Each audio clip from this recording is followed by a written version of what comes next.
السلام عليكم، كنتمنى انكم تكونوا بخير. مرحبا بكم في هذا الفيديو الجديد. في هذا الفيديو ان شاء الله غادي نهضروا على الشرطه العلميه وكيفاش ممكن انكم ديروها انطلاقا من البيولوجيا.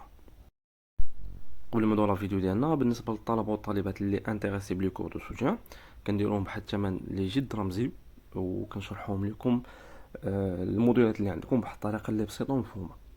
وحتى الناس اللي عندهم مشكل في اللغه الفرنسيه فراه كنشرحوا بالعربيه والفرنسيه باش هكاك تفهموا اكثر.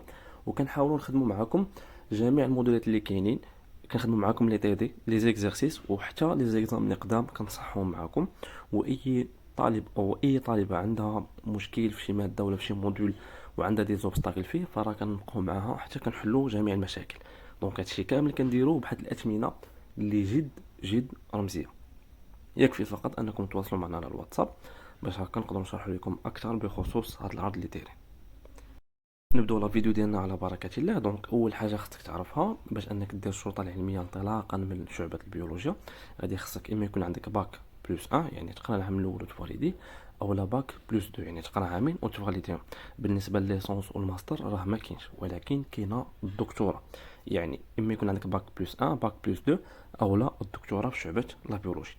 الا كان عندك باك بلس 1 فراك كتدخل ك انسبكتور ديال البوليس.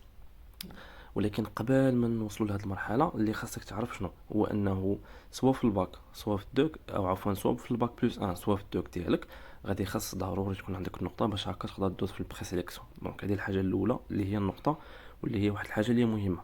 الحاجه الثانيه، فراه انت ملي كتدفع للبوليس فراه ما كتكونش يعني مختار التخصص ديالك من الاول باش نكونوا متفقين. يعني كتدفع البوليس كمفتش الشرطه ولا كضابط للشرطه ولا هذا، حتى كتمشي للمعهد الملكي للشرطه، وتما فين يعني كيشوفوا واش عندك المؤهلات اللازمه للتخصص ديالك. يعني تقدر تكون يعني تقدر تكون مفتش شرطه عادي، تقدر تكون شرطي مرور، تقدر تكون في الشرطه العلميه، تقدر تكون شرطه ديال الخياله، على حسب انت المؤهلات اللي عندك وعلى حسب هما الخصائص اللي عندهم. دونك باش نكونوا متفقين، من وراء ما كتاخد هاد لي ديبلوم اللي عندك سواء باك بلس 1 سواء دوك سواء الدكتوراه، كتمشي دوز ستاج ديالك.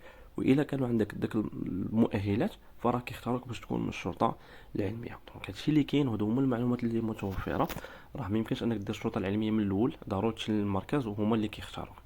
دونك هادو هما المعلومات اللي متوفره كيف ما قلت لكم. الله يسر لكم يا ربي، الله يوفقكم، وكنتمنى لكم كل خير.